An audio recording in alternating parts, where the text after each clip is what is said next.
ونعوذ بالله من شرور أنفسنا ومن سيئات أعمالنا من يهده الله فلا مضل له ومن يضلل فلا هادي له وأشهد أن لا إله إلا الله وأشهد أن محمدًا عبده ورسوله يا أيها الذين آمنوا اتقوا الله حق تقاته ولا تموتن إلا وأنتم مسلمون يا أيها الناس اتقوا ربكم الذي خلقكم من نفس واحدة وخلق منها زوجها وبث منهما رجالا كثيرا ونساء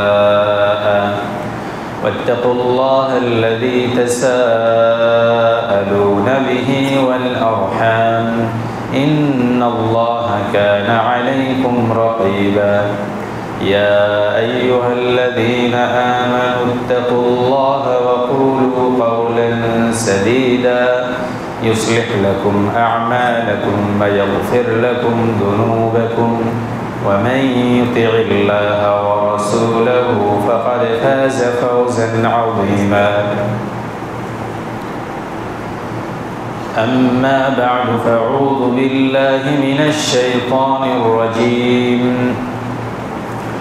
وإلى ثمود أخاهم صالحا قال يا قوم اعبدوا الله ما لكم من إله غيره قد جاءتكم بينة من ربكم هذه ناقة الله لكم أرض الله واسعة هذه ناقة الله لكم آية فذروها تأكل في أرض الله ولا تمسوها بسوء فيأخذكم عذاب أليم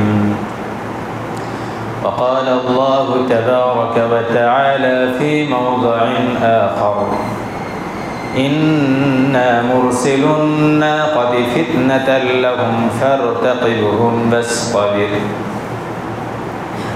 সমস্ত প্রশংসা সেই মহান রব্বুল আলামিনের জন্য যিনি আমাদেরকে পবিত্র দিনে পবিত্র স্থানে একত্রিত হওয়ার তৌফিক দান করেছেন তার প্রশংসার জন্য আমরা বলি আলহামদুলিল্লাহ। অতঃপর দরুদ ও সালাম বর্ষিত হোক মুহাম্মদুর রাসূলুল্লাহ সাল্লাল্লাহু আলাইহি ওয়াসাল্লামের উপর। আল্লাহুম্মা সাল্লি আলাইহি আল্লাহুম্মা বারিক আলাইহি আল্লাহুম্মা সাল্লি ওয়া সাল্লিম আলা নবিয়িনা মুহাম্মদ। কোরআনে কারীম থেকে দুটি আয়াত তেলাওয়াত করেছি।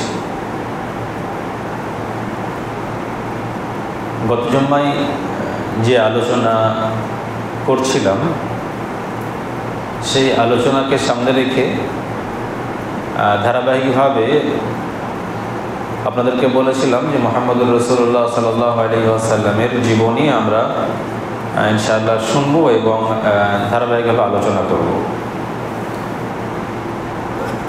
গত জুমায় আলোচনা করছিলাম আদ জাতিকে নিয়ে। আসলে আদ জাতিকে কেন নিয়ে আসলাম? এই জন্য যে আরব জাতিকে তিন ভাগে ভাগ করা হয়েছে, আরবে বাইদা, আরবে আরিবা আর আরবে মুস্তারিবা। তা আলোচনা যেটা চলছিল সেটা হচ্ছে আরবে বাইদা নিয়ে, আল আরাবুল বাইদা নিয়ে আলোচনা হচ্ছিল। আর আরবে বাইদা হচ্ছে বিলুপ্ত জাতি, বিলুপ্ত ওই আরব জাতি যাদের নাম নিশানা এখন তেমনভাবে পাওয়া যায় না। আল্লাহ তাআলা একদম ধূলিসাৎ করে দিয়েছেন তাদের পাপের জন্য। আর তারা ছিল কওমে আদ, কওমে সামুদ, আর আদ জাতি, সামুদ জাতি, আর জাদিস, তাসাম, আর অন্যান্য বর্ণনায় আর কিছু নাম যুক্ত হয়েছে। তো গত সপ্তাহে হুদ আলাইহিস সালাতু ওয়াস সালামের কওম আদকে আল্লাহ তাআলা ধ্বংস করেছিলেন তাদের পাপের জন্য, সেই বিষয়টা আলোচনা করেছি। আজকে আলোচনা হবে সালেহ আলাইহিস সালাতু ওয়াস সালামের কওম সামুদ জাতিকে নিয়ে। আদ জাতিকে যখন আল্লাহ তাআলা ধ্বংস করে দিলেন, তাদের পাপের জন্য বিভিন্ন অন্যায়, অহংকার, অনাচার যখন তারা জমিনে করছিল, তখন আল্লাহ তাআলা ধ্বংস করে দিয়ে নিঃশেষ করে দেওয়ার 500 বছর পরে এই সামুদ জাতির কাছে এরা যখন আত্মপ্রকাশ করলো, তখন সালেহ আলাইহিস সালাতু ওয়াস সালামকে নবী হিসাবে এদের কাছে পাঠালেন। কাদের কাছে? সামুদ জাতির কাছে। তো সেই সময়তে কিন্তু তাদের কাছে এটা প্রচার ছিল যে নূহ আলাইহিস সালাতু ওয়াস সালামের কথা অমান্য করার জন্য আল্লাহ তাআলা নূহ আলাইহিস সালামের জাতিকে ধ্বংস করেছেন। এটা কিন্তু প্রচার তাদের মধ্যে ছিল, তারা আলোচনা করত। আর হুদ আলাইহিস সালাতু ওয়াস সালামের জাতি আদকে আল্লাহ তাআলা ধ্বংস করেছিলেন, এই খবরটা, এই বার্তাটা তাদের কাছে একদমই টাটকা ছিল। মানে হুদ আলাইহিস সালাতু ওয়াস সালামের কওম আদকে আল্লাহ তাআলা ধ্বংস করেছিলেন, সেটা 500 বছর আগে। আর তার বেশ কিছু আগে আল্লাহ তাআলা ধ্বংস করেছেন নূহ আলাইহিস সালাতু ওয়াস সালামের কওমকে। অতএব ওরা সবই জানতো, আর ধ্বংসস্তূপ ওরা দেখে সব কিছু বুঝতেও পারছিল যে এখানে আল্লাহর কোনো গজব এসেছিল। কিন্তু যারা অহংকারী জাতি হয়, যারা বদমাশ হয়, যারা শিক্ষা নিতে চায় না, তারা নগদ কিছু দেখার পরেও সেই কাজ আবার করে। যেমন একজন ব্যক্তি আমাদের এলাকার, বছর 5 আগের কথা, আমাকে বলছে যে চাচা আমি একজন লরির তলায় পড়ে গিয়েছিলাম, কিভাবে ব্রেক করলো, বলছে চাকার কাছে আমার মাথা। বলছে ব্রেক করলো, ব্রেক যদি না করতো আর যদি 2-4 ইঞ্চি চলে যেত তাহলে আমি শেষ। আল্লাহর খুব শুকরিয়া আদায় করলো এবং আল্লাহ তাআলা বাঁচিয়ে নিলেন, এই কথা খুব ভালোভাবে উনি বললেন এবং আতঙ্কিত অবস্থায় কথাগুলো উনি বলছিলেন। তাহলে আল্লাহ তাআলা বাঁচিয়ে দিলেন, এই যে একটা অবস্থা, ও তো চলেই গিয়েছিল, কিন্তু তারপরে একা তো নামাজ পড়ে না, বেনামাজি আছে। দেখবেন আল্লাহ তাআলা সেই জন্য বলছেন, ওয়াইদা মাসাল ইনসানা যুররু দাআনা লিজামবিহি আও কাঈদান আও কাঈমা ফালাম্মা কাশাফনা আনহু যুররাহু মাররা কাআন লাম ইয়াদউনা ইলা যুররিন মাসসা। যখন আল্লাহ তাআলা কোনো বান্দাকে, কোনো মানুষকে কোনো কষ্ট দ্বারা স্পর্শ করেন, কোনো বালা মুসিবত দিয়ে স্পর্শ করেন, কোনো আযাব দিয়ে স্পর্শ করেন, দাআনা লিজামবিহি কাঈদান আও কাঈমা, সে শুয়ে, বসে, দাঁড়িয়ে আল্লাহকে ডাকে। কেন ডাকে? যে আল্লাহ আমি যে শাস্তির মধ্যে আছি, আমি যে কষ্টের মধ্যে আছি, তুমি না বাঁচালে কে বাঁচাবে? তুমি বাঁচাও, আমাকে একটু উদ্ধার করো। আমরা এই মসজিদের মধ্যে আছি, এখন যদি হঠাৎ ভূমিকম্প হতে লাগে, মসজিদ যদি টলমল করতে লাগে, তো যে কোনোদিন নামাজ পড়তে আসে না, আজকে এসেছে, সেও আল্লাহ আল্লাহ করবে, আল্লাহ বাঁচিয়ে দাও, আর নামাজ ছাড়বো না, নামাজ পড়বো। কিন্তু আল্লাহ তাআলা কি বলছেন? মানুষ যখন বিপদে পড়ে, বিপদ যখন স্পর্শ করে, বিপদ থেকে যখন সে রক্ষা পায়, ফালাম্মা কাশাফনা আনহু যুররাহু, যখন আল্লাহ তাআলা তাকে বাঁচিয়ে দেন, ঠিক আছে বান্দা তোকে বাঁচিয়ে দিলাম, তোকে যে বিপদে নিক্ষেপ করেছিলাম, বিপদে ফেলেছিলাম, তা থেকে তোকে রক্ষা করলাম। বিপদ থেকে রক্ষা পাওয়ার পরে সে আগের কথাগুলো সব ভুলে যায়। আমি কি অবস্থায় ছিলাম, কোন জিনিস আমাকে স্পর্শ করেছিল, আর মনে থাকে না। এই হচ্ছে বান্দার অবস্থা। তো সামুদ জাতির অবস্থাও তাই ছিল। আদ জাতিকে আল্লাহ তাআলা ধ্বংস করেছিলেন 500 বছর আগে। সেই ধ্বংসস্তূপ সব কিছু দেখার পরেও ওরা সেই মূর্তি পূজা আর বদমাশি, অহংকার, এতে তারা লিপ্ত থেকে গেল। সালেহ আলাইহিস সালাতু ওয়াস সালাম, তিনি যুবক অবস্থায় নবী হয়েছিলেন। তিনি তাদের কাছে এসে বললেন যে দেখো, কিছুদিন আগেই তো আদকে আল্লাহ তাআলা ধ্বংস করলেন, আদ জাতিকে। হুদের কথা তারা শোনেনি। তোমরা বদমাশি করো না, শিরিক ছেড়ে দাও, অহংকার ছেড়ে দাও, আল্লাহর জমিনে নিকৃষ্ট কাজ, খারাপ কাজ এসবগুলো করো না, আল্লাহ বরদাস্ত করবেন না। আল্লাহ তাআলা এর আগের জাতিকে হালাক করেছেন, ধ্বংস করেছেন। আমার ভয় হয় যে তোমাদেরকে আল্লাহ তাআলা ধ্বংস করে দেবেন, হালাক করে দেবেন। কিন্তু বদমাশ যদি কেউ হয়, তাদেরকে যতই বোঝানো হয় যতই বোঝানো হোক না কেন বদমাশি থেকে যায়। শুধু কখন শিক্ষাটা নেয়? যখন একজন নগদ দেখতে পায় যে আল্লাহর আযাব, তখনই। এখন যদি এই জমিন টলমল করতে লাগে আর ভূমিকম্প হয়ে যদি একদম বন্যার সৃষ্টি হয়ে যায়, বাড়িঘর ধ্বংস হয়ে যায়, তখন বলে যে আল্লাহ অনেক শুনেছিলাম, অনেক করেছি, বুঝিনি, এবার শুনবো। তো সামুদ জাতীয় চরম বদমাশ, সব কিছু দেখার পরে, জানার পরে সালেহ আলাইহিস সালাতু ওয়াস সালাম বললেন, ওগুলো করো না। এই অনাচার যদি তুমি সৃষ্টি করো, তোমরা আল্লাহ তাআলা হালাক করে দিবেন, ধ্বংস করে দিবেন। এদের বসবাস ছিল, এদের যে মূল সিটি ছিল, মূল যে শহর ছিল, সেটা হচ্ছে হিজর।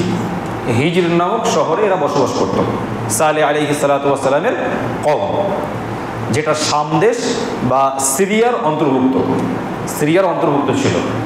এটাকে এখন অনেকে মাদাইনে সলেহ বলে ডাকে, মাদাইনে সলেহ। নবম হিজরিতে মুহাম্মদ রাসূলুল্লাহ সাল্লাল্লাহু আলাইহি ওয়াসাল্লাম তাবুক যুদ্ধে যাওয়ার সময় সাহাবাদেরকে নিয়ে ওই হিজির নামক জায়গাতে অবতরণ করলেন। আল্লাহ সাল্লাল্লাহু আলাইহি ওয়াসাল্লাম ধ্বংসস্তূপ দেখার পরে সাহাবাদেরকে বললেন, লা তাদখুলু মাসাকিনাকুম, তোমরা ওদের ওই ধ্বংসস্তূপ যে জায়গাগুলো আছে আল্লাহ তাআলা ধ্বংস করে দিয়েছিলেন, ওইখানে খবরদার প্রবেশ করবে না, ওখানে প্রবেশ করবে না। তবে যদি প্রবেশ করতে হয় তাহলে ক্রন্দনরত অবস্থায় প্রবেশ করো, কাঁদতে কাঁদতে প্রবেশ করো, কারণ আল্লাহ তাআলা ওই বিগত জাতিদেরকে তাদের পাপের জন্য হালাক করেছেন, ধ্বংস করে দিয়েছেন, আর সেই ধ্বংসস্তূপ এখনো ওইরকম ভাবে পড়ে আছে। অতএব ওটা খুব ভয়ঙ্কর জায়গা, তোমরা ওখানে যদি প্রবেশই করো, যদি প্রয়োজন হয় তাহলে কাঁদতে কাঁদতে ভয়ে ওখানে প্রবেশ করো। হতে পারে যে আল্লাহ তাআলা তাদেরকে যেমনভাবে আযাব দিয়ে ধ্বংস করেছিলেন, ঠিক সেরকমভাবে ওখানে প্রবেশ করলে তাদেরকেও ধ্বংস করতে পারেন। এটা দেখে আনন্দ নেওয়ার কিছু নয়, এটা শিক্ষা নেওয়ার। তাদেরকে আল্লাহ তাআলা ধ্বংস করেছিলেন, হালাক করেছিলেন। অতএব তোমরা কেউ এমনিতে প্রবেশ করো না, যদি প্রবেশ করতেই হয় তাহলে কি অবস্থায় প্রবেশ করো? কাঁদতে কাঁদতে প্রবেশ করো। সহিহ বুখারী 433 নম্বর হাদিস। সম্মানিত উপস্থিতি, সেই ধ্বংসস্তূপ, সেই এলাকা এখনো সেই অবস্থায় পড়ে আছে। ওখানে কোনো আবাদি নেই, কোনো মানুষ ওখানে বসবাস করে না। অনেক মানুষ ঘুরতে যায়, অনেক ইউটিউবার আছে, ওখানে গিয়ে ভিডিও করে, কিন্তু বেয়াদবরা একবার চিন্তা ভাবনা করে না যে ওখানে ঘুরতে যেছে এগুলো ছাড়ছে, ভিডিও করে ছাড়ছে। কিন্তু আমাকে শিক্ষা নিতে হবে, কেন এটা হলো, কি ছিল এখানে, আল্লাহ তাআলা কি বলেছেন। এই শিক্ষাটা বেশিরভাগ মানুষই নেয় না, শুধু মজা নিতে যায়। সব জায়গাতে মানুষের মজা নিতেই অভ্যস্ত। বড় বড় এখন আপনার যে পাহাড়গুলো আছে, চলে যাচ্ছে দার্জিলিং, চলে যাচ্ছে মেঘালয়, অনেক জায়গায় চলে যাচ্ছে, কিন্তু একবারও চিন্তা করে না যে এত বিশাল বিশাল পাহাড়, এত সুন্দর জায়গা কে সৃষ্টি করলেন, কি ব্যাপার, কি করে হলো, যিনি সৃষ্টি করেছেন তার জন্য আমাকে কি করতে হবে, এই চিন্তা ভাবনা করে না। সেইখানে গিয়ে মদ খাচ্ছে, সেখানে গিয়ে নোংরা কাজ করছে, সেখানে আনন্দ করে সেখান থেকে নোংরা কাজ করে বাড়ি ফিরে আসছে। অথচ একবার চিন্তা ভাবনা করে না যে এত সুন্দর সুন্দর জিনিস কে সৃষ্টি করলেন, কেন সৃষ্টি করলেন। সম্মানিত উপস্থিতি, মুহাম্মদ সাল্লাল্লাহু আলাইহি ওয়াসাল্লাম সাহাবাদেরকে বললেন, তোমরা এখানে প্রবেশ করবে না, যদি প্রবেশ করতে হয় তাহলে কাঁদতে কাঁদতে প্রবেশ করো, নচেত আল্লাহ তাআলা ওই জাতির মতো, কওমে সামুদের মতো, সালেহ আলাইহিস সালাতু ওয়াস সালামের জাতির মতো আল্লাহ তাআলা তোমাদেরকে ধ্বংস করে দিতে পারেন। সালেহ আলাইহিস সালাতু ওয়াস সালামের জাতি এরা এত বড় বদমাশ ছিল, তিনি যখন এই দাওয়াতের কাজগুলো করছিলেন, বারবার বোঝাচ্ছিলেন, তখন বললো যে তুমি যে নবী সেটা বিশ্বাস করবো কি করে, কি প্রুফ আছে তোমার কাছে, তুমি যে বলছো আমি নবী, তো ঠিক আছে তুমি নবীতে কোনো প্রুফ দেখাও, এমন কিছু দেখাও যে তোমাকে নবী বলে মেনে নেব। সালেহ আলাইহিস সালাতু ওয়াস সালামকে তারা বলল, কাজ করো, এই যে সামনে কাটে বা পাহাড় আছে, এই পাহাড় থেকে একটা 10 মাসের উষ্ট্রি, গর্ভবতী উষ্ট্রি, স্বাস্থ্যবান একটা বের করো, বের করে দেখাও, যদি দেখাতে পারো তাহলে জানবো তুমি নবী, তোমার পাওয়ার আছে, তোমার প্রুফ আছে। আর এমনি এমনি তুমি আমাদের মতোই মানুষ, আমাদেরই ভাই, আমাদেরই আত্মীয়, তোমার কথা বিশ্বাস করবো কি করে যে তুমি নবী। সালেহ আলাইহিস সালাতু ওয়াস সালাম তিনি চিন্তায় পড়ে গেলেন যে আমার জাতি এত বদমাশ, এত বোঝানোর পরে এরা বুঝছে না। এরা নগদ দেখতে চাইছে যে পাহাড় থেকে একটা উট বের হয়ে আসবে, 10 মাসের গর্ভবতী এবং বিশাল শরীর হবে, স্বাস্থ্যবান হবে, দেখতে ভালো হবে, এরকম উট দেখবে তারপরে ঈমান নিয়ে আসবে নবী বলে। তিনি নামাজে দাঁড়িয়ে গেলেন। নামাজে দাঁড়িয়ে গিয়ে কাঁদতে কাঁদতে আল্লাহকে বললেন যে হে আল্লাহ, এই জাতি বোঝে না, এই জাতিকে এত বুঝাচ্ছি যে মূর্তি পূজা ছেড়ে দাও, পাপ ছেড়ে দাও, তোমরা যে অনাচার করছো পৃথিবীতে এগুলো করো না, আল্লাহ তাআলা হালাক করবেন, ধ্বংস করবেন, এরা কোনো রকম ভাবে বুঝছে না। হে আল্লাহ, তুমি আমার দোয়াটাকে কবুল করো, ওই কাতেবা পাহাড় থেকে একটা 10 মাসের গর্ভবতী উষ্ট্রি বের করে দাও, ওরা দেখে যেন ঈমান নিয়ে আসে তোমার উপরে, তুমি যে রব এটা যেন তারা বিশ্বাস করে। সালেহ আলাইহিস সালাতু ওয়াস সালামের দোয়া আল্লাহ তাআলা কবুল করলেন এবং আল্লাহ তাআলা বললেন ইন্না মুরসিলুন নাকাতি ফিতনাতাল লাহুম ফারতাকিবুহুম ওয়াসতাবির। সূরা কমার আয়াত নম্বর 27।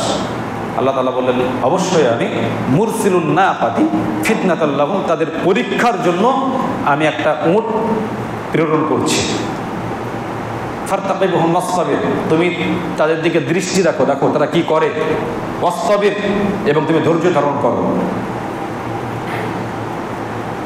সালেহ আলাইহিস সালাতু ওয়াস সালাম যখন দোয়া করলেন তখন এই কাতেবা পাহাড় বিশাল জোরে কম্পন হলো।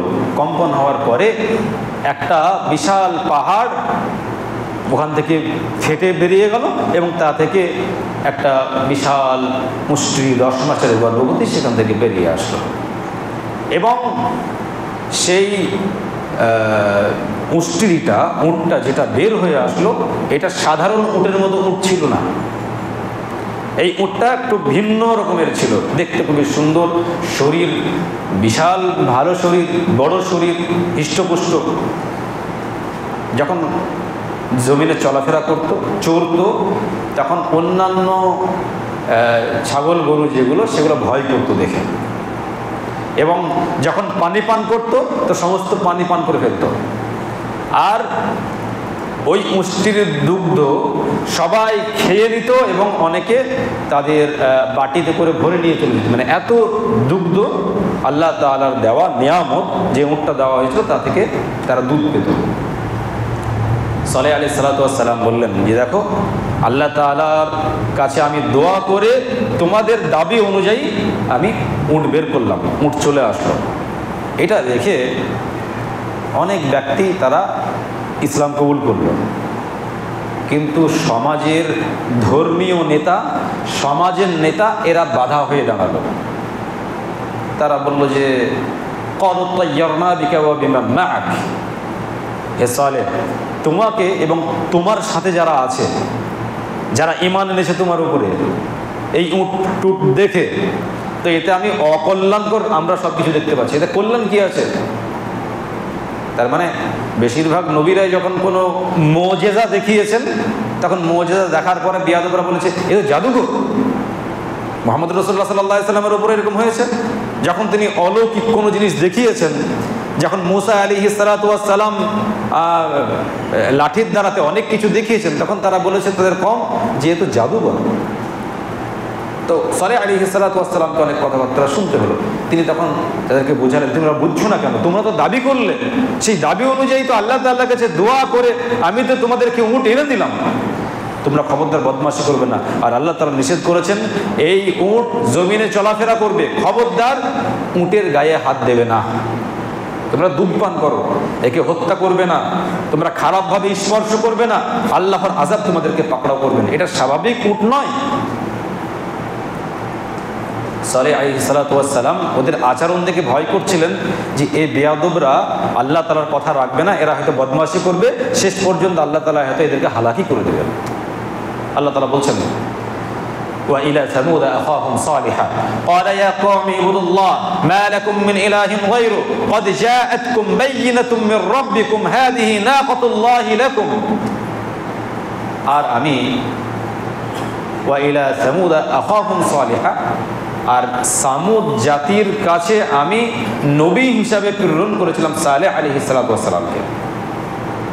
তিনি দাওয়াত দিয়েছিলেন হে আমার কওম, হে আমার সম্প্রদায়ের লোক, শুধু আল্লাহর ইবাদত করো, আল্লাহ ছাড়া কোনো মাবুদ নেই। তোমরা যে বদমাশি করছো এগুলো করো না। তোমাদের রবের কাছ থেকে স্পষ্ট প্রমাণ দলিল এসে গেছে। হাযিহি নাকাতুল্লাহি লাকুম, এই দেখো উট, তোমরা যে উট চেয়েছিল সেই উট আল্লাহ তাআলা দিয়েছেন। তোমরা এই উটকে জমিনে চড়ে বেড়াবে, তোমরা ওয়ালা তামাসসুহা, এই আপনভাবে চড়ে বেড়াবে, খবরদার একে খারাপভাবে স্পর্শ করবে না। খারাপভাবে স্পর্শ মানে অনেক ক্ষেত্রে কি হয়, আমরা ছাগল গরুকে মারধর করি, গরু চলে না মারি, গরু যখন দেখছে আর চলতে পারছে না তখন জবাই করে খেয়ে নিই। তো আল্লাহ তাআলা বললেন যে খবরদার করে যেন এই উটটাকে স্পর্শ না করে, মারধর, হত্যা করা, মাংস খেয়ে নেব, এই ধরনের এই জাতীয় কিছু না করে। ফায়াখুযাকুম আযাবুন আলীম, যদি এটা ওরা করে তাহলে আল্লাহ তাআলা চরম শাস্তি দিয়ে এদেরকে পাকড়াও করবেন। সালেহ আলাইহিস সালাতু ওয়াস সালাম তিনি বারবার তাদেরকে বোঝানোর পরে ওরা উটের পিছনে লেগে থাকলো, সব পানি খেয়ে নিচ্ছে, পশুগুলো ভয় করছে, এই উটটাকে হত্যা করতে হবে। এখন নেতাদের পাল্লায় পড়ে সাধারণ মানুষ, বিশেষ করে সাধারণ মানুষ যারা সাধারণ জ্ঞান গরিমা সেরকমভাবে রাখে না, নেতাদের পাল্লায় পড়ে অনেক সময় পথভ্রষ্ট হয়ে যায়। ওরা 9 জন ব্যক্তি, দলের 9 জন নেতৃস্থানীয় ব্যক্তি সালেহ আলাইহিস সালাতু ওয়াস সালামকে হত্যা করার জন্য তারা ষড়যন্ত্র করলো।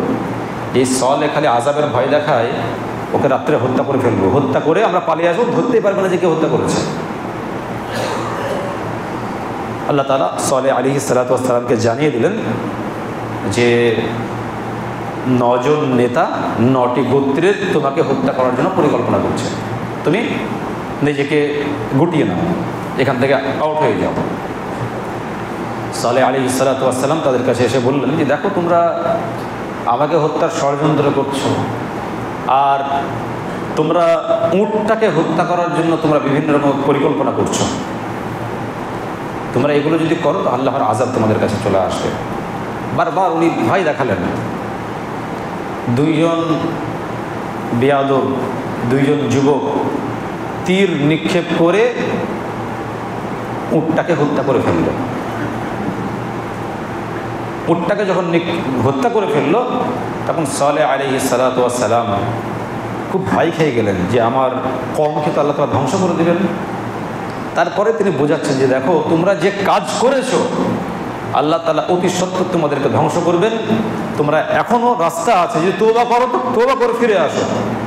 বিয়াদবরা বলছে যে তুমি যদি নবী হও তাহলে তুমি যে আল্লাহর আযাব আসবে বলছো, উটটাকে হত্যা করা হয়েছে, তো কেমন আযাব করে নিয়ে এসে দেখাও। যারা বদমাশ হয় তারা সারা জীবন বদমাশই থাকে। সেই জন্য একটা কথা আরবিতে মুসলিমে একটি হাদিস আছে, যে ব্যক্তি হতভাগা হয় সে মায়ের পেট থেকে হতভাগা হয়েই জন্মগ্রহণ করে, আর যে ব্যক্তি ওয়াসঈদু মান উইযা বিগাইরিহি, আর যে ব্যক্তি ভালো হয় সেই ব্যক্তি অপরের কথা শুনে নিজেকে পরিবর্তন করে, নসিহত শুনে নসিহতটাকে নেয়। যে ও যে লেভেলের লোক হোক ওটা দেখে আমার লাভ নেই, ও তো উপদেশ দিচ্ছে, উপদেশটা আমি নেই।